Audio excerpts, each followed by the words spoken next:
Imaginez qu'à partir d'aujourd'hui, vous avez une dette supplémentaire auprès de votre banque de 50 000 euros. Peu importe que vous n'ayez rien emprunté, c'est pas grave. Vous devez, à partir d'aujourd'hui, 50 000 euros à votre banque. C'est ce que vient d'annoncer François Bayrou. J'ai bien écouté tout ce qu'il disait et il a fait un état des lieux cataclysmique. On est vraiment dans une France en faillite et les plus gros patrimoines sont en train de s'organiser pour quitter la France. Bonjour et bienvenue dans cette nouvelle vidéo de DME en direct. Comme toujours, si vous n'êtes pas abonné, je vous suggère de le faire et de cliquer sur la cloche pour être prévenu lorsque je sors une nouvelle vidéo. On est dans un état en faillite ou en quasi-faillite. On s'en approche de plus en plus. Vraiment, les mots de François Bayrou ont été extrêmement forts.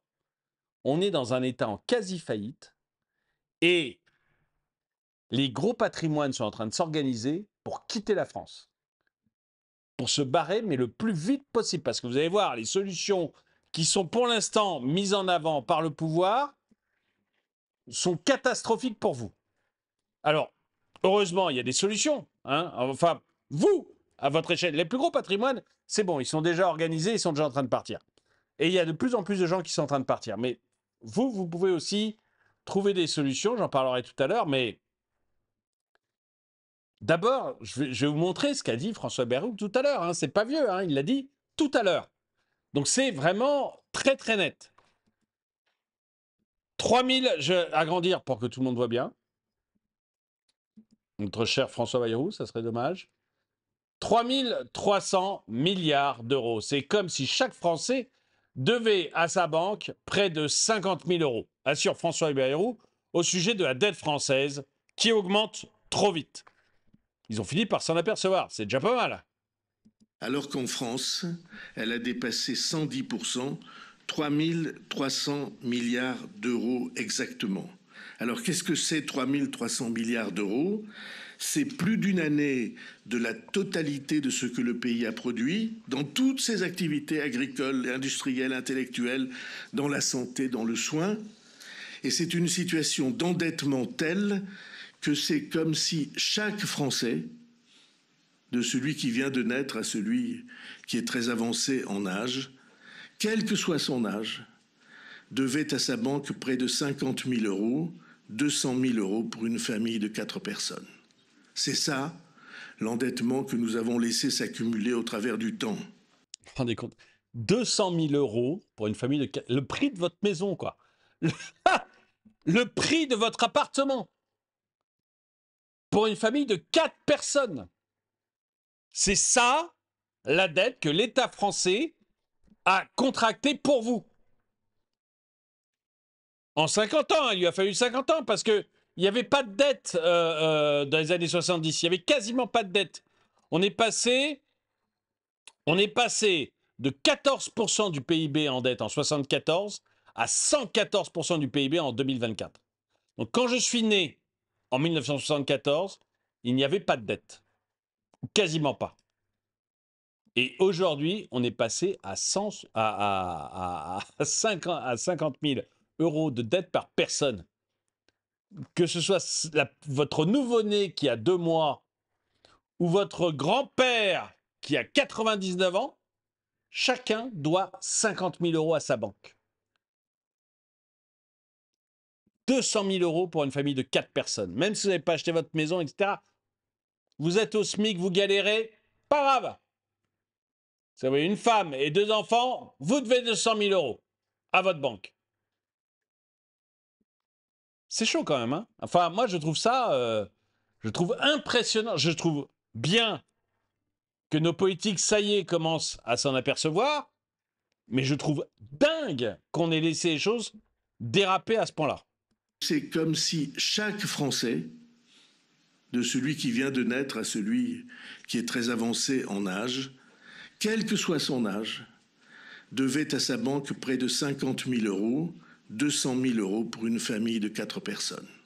C'est ça, l'endettement que nous avons laissé s'accumuler au travers du temps.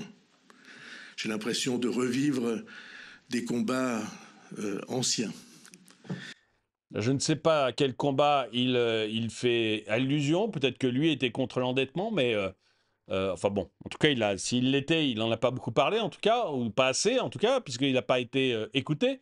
Mais vous vous rendez compte, 200 000 euros. Et pourquoi ils ont peur comme ça? Il y a une rumeur qui court, peut-être fausse, peut-être fausse, peut-être fausse, qui dit qu'au train où vont les choses, la France ne passera pas l'été.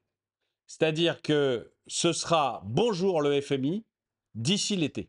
Ou bonjour la Commission européenne, bonjour ceux qui voudront d'ici l'été. Alors c'est une rumeur, hein, c'est pas du tout. Je ne sais pas si c'est vrai qu'on en parle dans les ministères, je ne peux pas l'affirmer ici. Je dis juste que c'est une rumeur qu'on entend énormément. Énormément.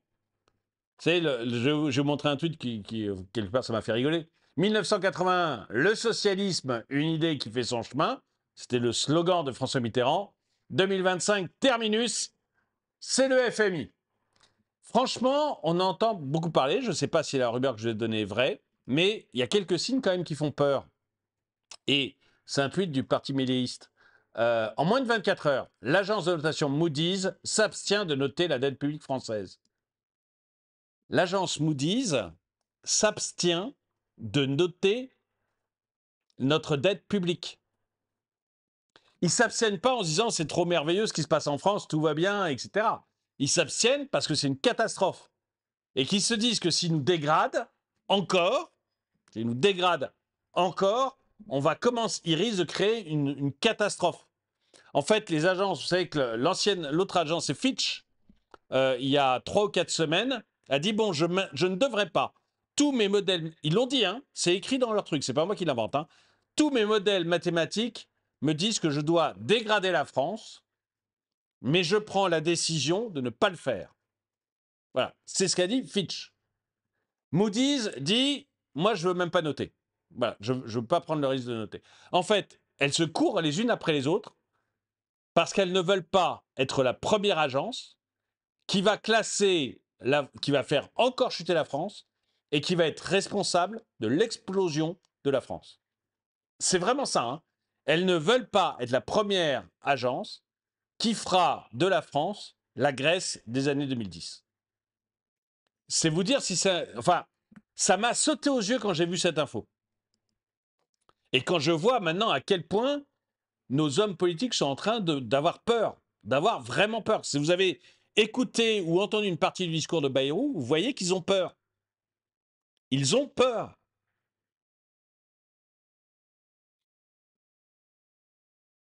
Moi, je suis de plus en plus content d'avoir mis de l'argent de côté, notamment d'avoir beaucoup investi aux États-Unis, si vous voulez, avec Freedom 24.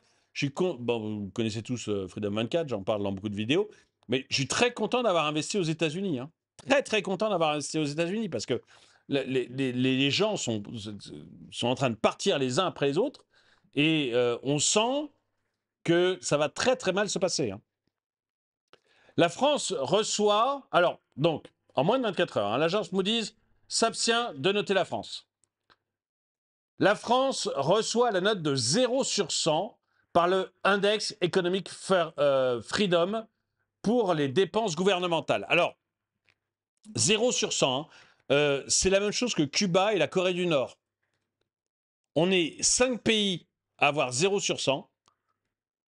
4 sont ouvertement communistes. Sur les 4, il y a le Venezuela, Cuba, la Corée du Nord, je ne me souviens plus du nom du 4e.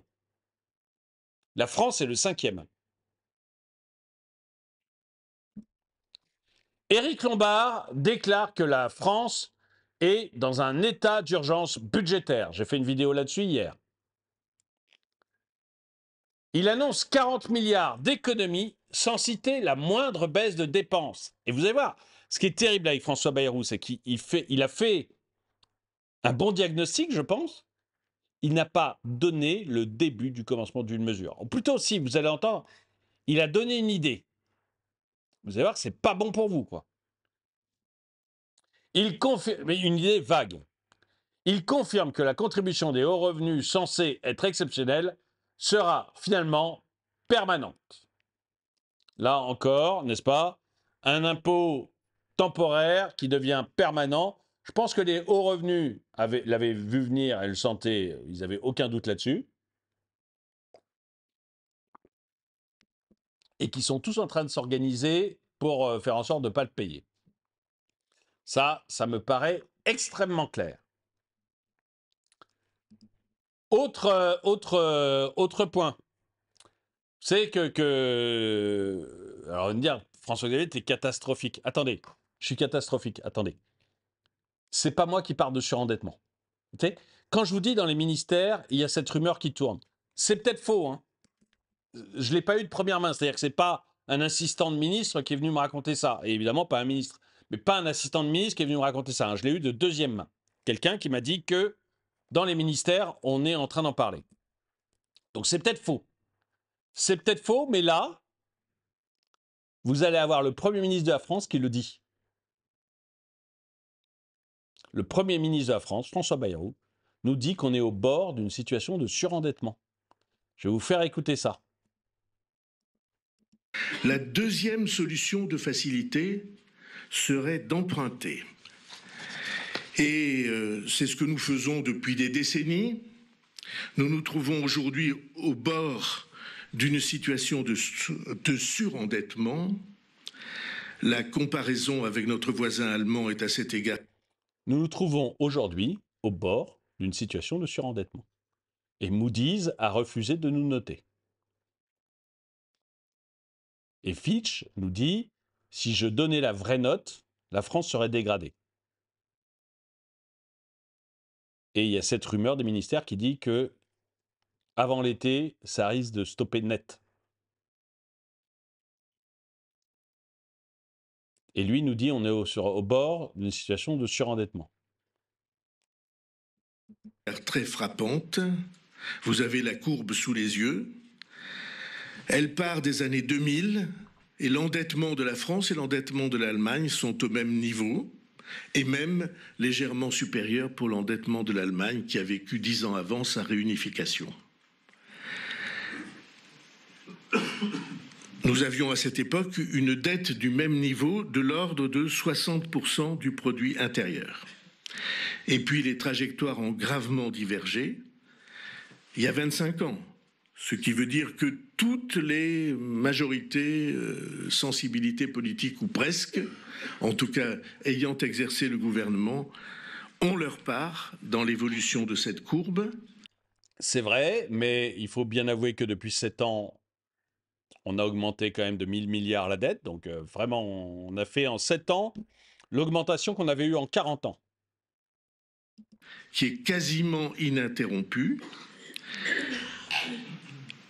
Aujourd'hui, la dette de l'Allemagne se trouve toujours à ce niveau de 60% du produit intérieur brut, même si on peut penser qu'avec la formation du gouvernement et les annonces qui ont été faites, elle va largement augmenter, mais il se trouve toujours au niveau... C'est pas forcément une bonne nouvelle pour les Allemands. Hein. C'est pas forcément... Franchement, il a l'air de dire ça. Or, c'est une consolation quand même. Eux aussi vont se retrouver dans la panade. Ouf! Ouf, on sera pas tout seul à être dans la panade. Ouf, ouf, ouf. Non, c'est pas une consolation. Honnêtement, c'est une mauvaise nouvelle pour les Allemands. Au niveau de 60% du PIB, alors qu'en France, elle a dépassé 110%, 3 300 milliards d'euros exactement. Alors qu'est-ce que c'est 3 300 milliards d'euros? C'est plus d'une année de la totalité de ce que le pays a produit dans toutes ses activités agricoles, industrielles, intellectuelles, dans la santé, dans le soin. Et c'est une situation d'endettement telle que c'est comme si chaque Français, de celui qui vient de naître à celui qui est très avancé en âge, quel que soit son âge, devait à sa banque près de 50 000 euros, 200 000 euros pour une famille de 4 personnes. Voilà, je voulais vous faire réécouter ça parce que les 200 000 euros, chacun doit 50 000 euros à sa banque, 200 000 euros pour une famille de 4 personnes. Je voulais vous faire réécouter parce que c'est quand même Il va falloir payer, quoi. Hein. Il va falloir payer. Et je voulais vous faire écouter le Premier ministre qui nous dit on est au bord d'une situation de surendettement. C'est pas moi, hein. Moi, on me traite de gros catastrophiste. Enfin, on n'ose pas me dire gros, heureusement.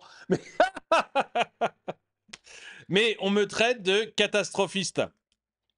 Mais je suis désolé, hein. Là, c'est le Premier ministre qui le dit, hein. C'est le Premier ministre qui le dit. Et je vais vous dire,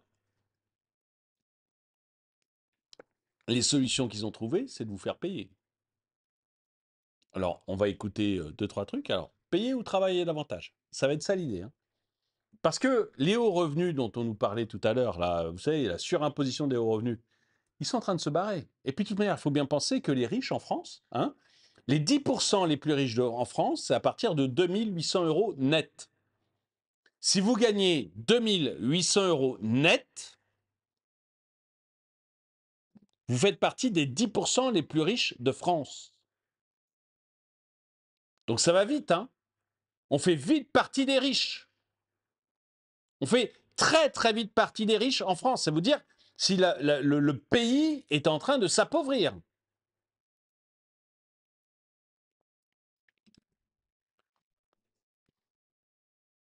Et je peux vous dire que ceux qui sont tout en haut de la pyramide, ils ont déjà organisé leurs choses, ils sont déjà partis, ils ont acheté des actions à l'étranger, des entreprises à l'étranger.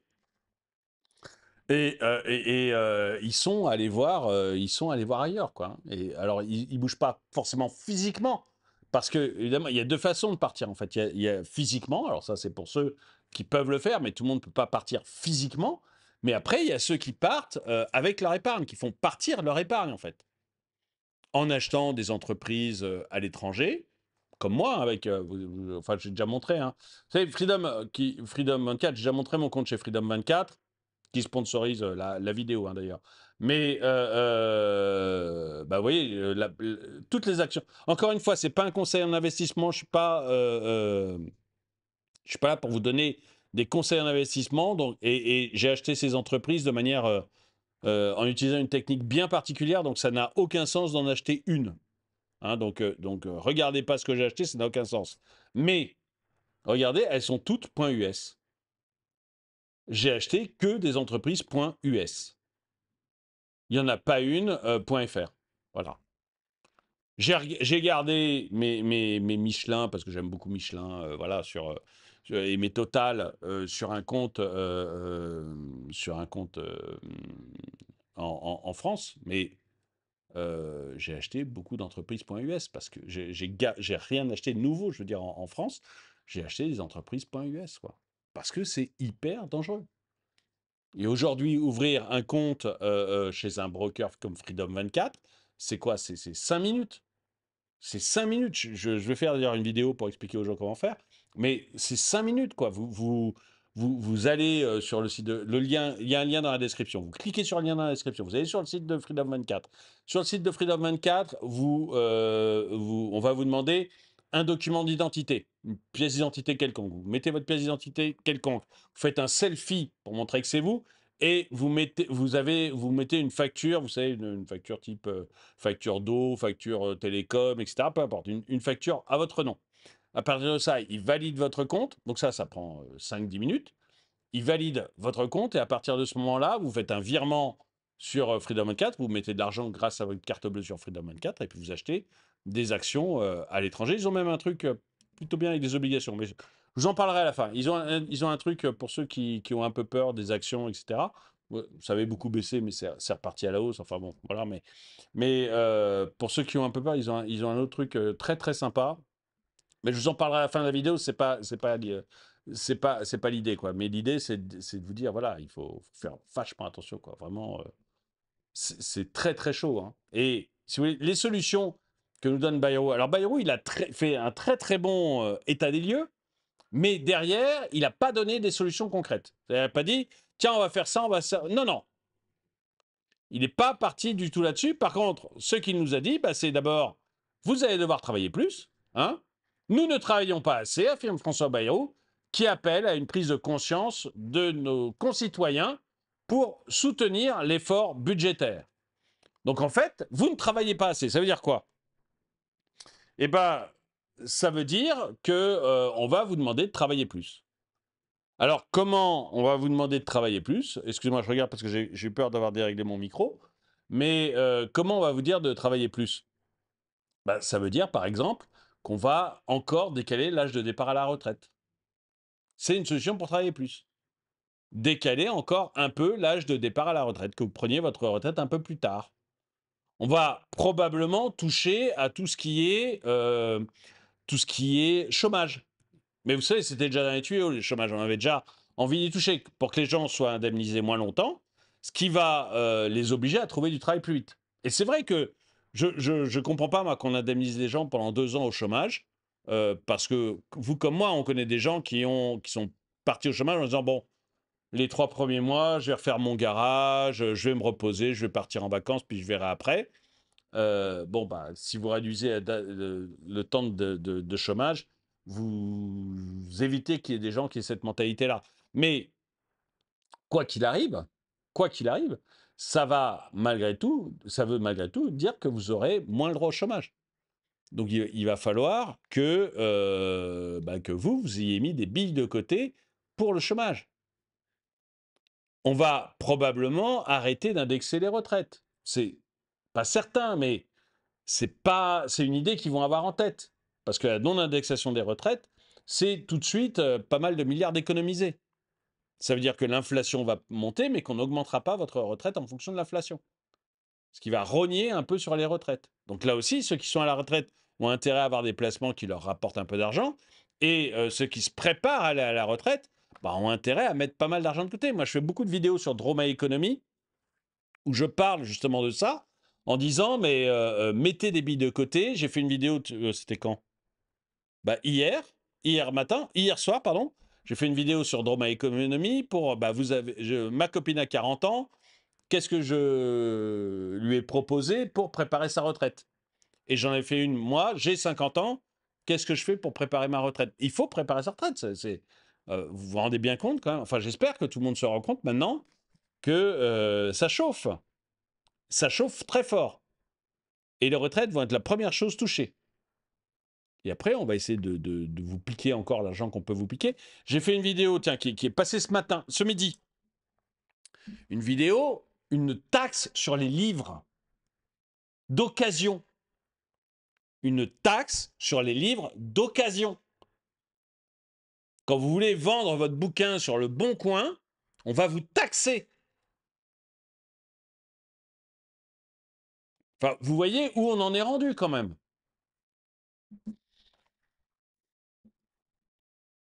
Et alors, là, il y a là, il y a le conseiller économique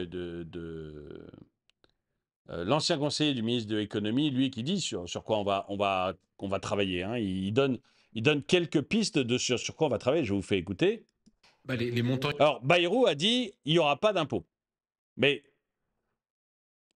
vous n'avez pas déjà entendu des hommes politiques vous dire il n'y aura pas d'impôt supplémentaire?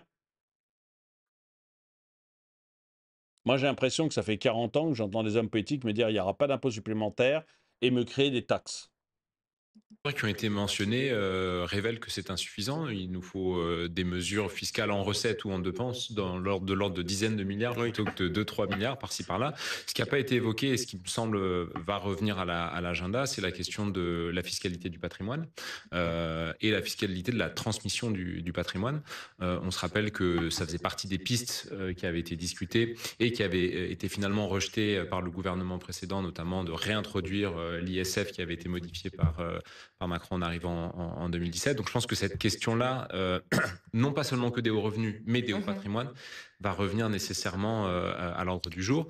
Et sur les dépenses, moi ce qui m'inquiète, c'est qu'on parle de petites baisses de dépenses à un moment où on parle aussi d'augmentation assez vive de nouvelles dépenses, notamment en matière de défense. Bah, les montants qui ont été mentionnés.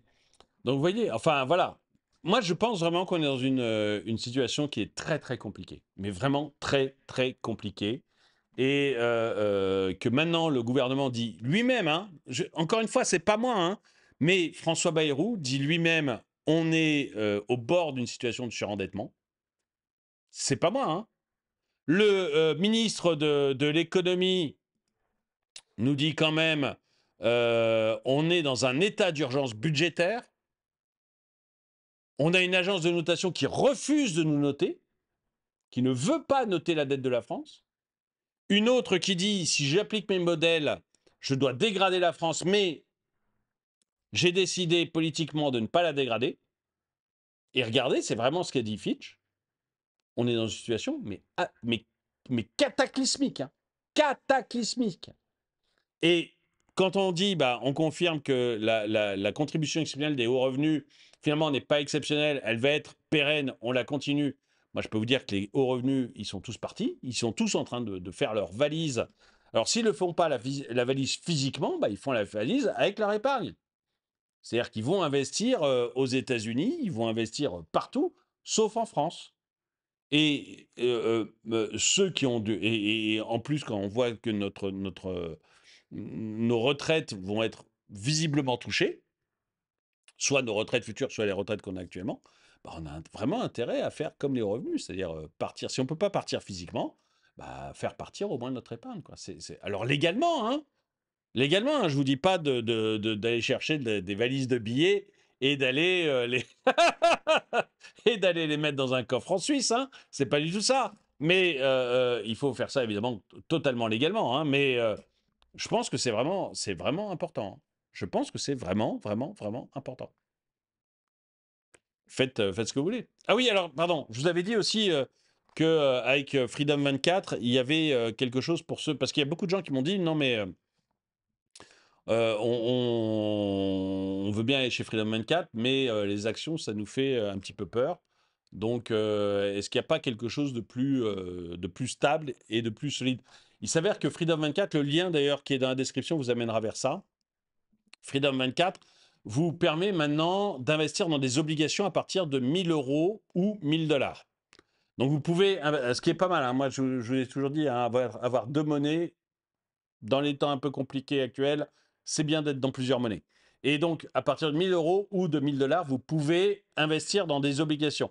L'avantage des obligations, donc c'est des obligations qui sont notées B+, donc c'est soit des très grosses entreprises, soit même des obligations souveraines comme des États. Donc c'est quand même des obligations relativement solides. Et ils vous permettent d'investir dans des obligations. Alors il y en a plein. Donc les obligations, ça va vous rapporter un pourcentage. Hein. J'ai fait une vidéo sur Droma Economy sur les obligations. Mais pour ceux qui n'ont pas vu la vidéo ou qui ne savent pas ce qu'est une obligation, grosso modo, je prête à un État ou je prête à une énorme entreprise. Mettons que je prête à EDF. Je prête de l'argent à EDF et EDF me dit bah, très bien, vous m'avez prêté 1 000 € et je vous donne du 6%. Donc, je touche mes 6% et quand je prête de l'argent à EDF, ben, à un moment, il me les rembourse. Il y a une date qui est décidée et il me rembourse les 1 000 € ou les 2 000 € ou les 3 000 € que j'aurais prêté. Et j'ai touché mon coupon, donc mon rendement, plus je retouche après mon capital. Donc c'est une très très bonne solution. Je vais vous montrer ça. Hop. Ah bah voilà. Donc bah, par exemple, vous voyez, c'est qu'un exemple, hein, il y en a beaucoup plus que ça, mais là vous avez un exemple de différentes obligations sur lesquelles vous pouvez investir. Donc même chose, hein, je ne suis pas un conseiller en investissement, donc voilà, mais attendez, il faut que hop, je vais le diminuer, voilà.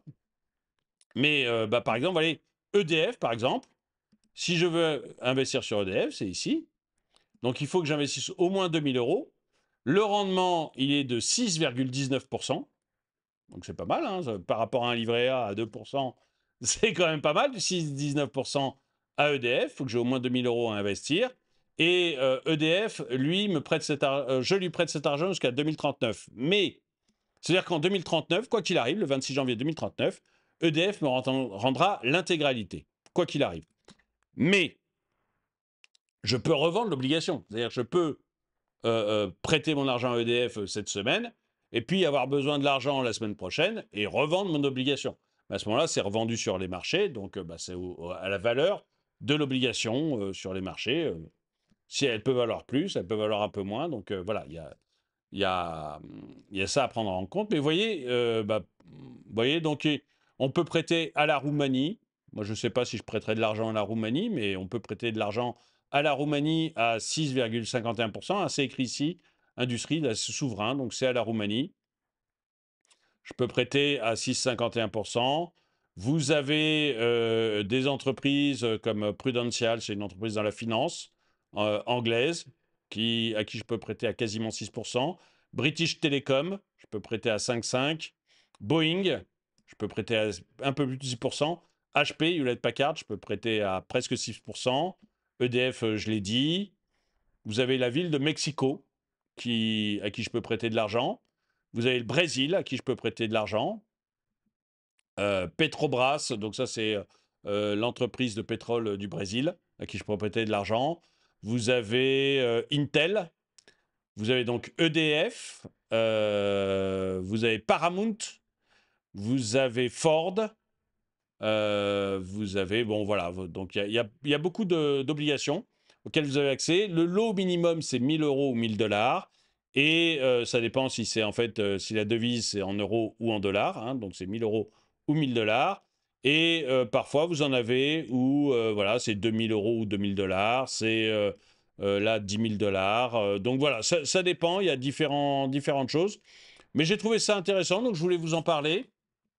Ça change un peu des actions. Et voilà, quand je prête à EDF, malgré tout, mon risque est quand même relativement faible quand je prête à EDF ou quand je prête à Ford Motor. Mon risque, il est quand même très, très, très faible. Et c'est plus risqué qu'un livret A, d'accord, mais le risque, il est quand même extrêmement faible. Et finalement, prêter à Ford avec un 6,94% de rendement, c'est quand même pas mal, quoi. Du 6,94% de rendement, c'est quand même pas mal de prêter cet argent. Bon, ben voilà. Mais encore une fois, je ne suis pas conseiller financier. Faites vos propres recherches.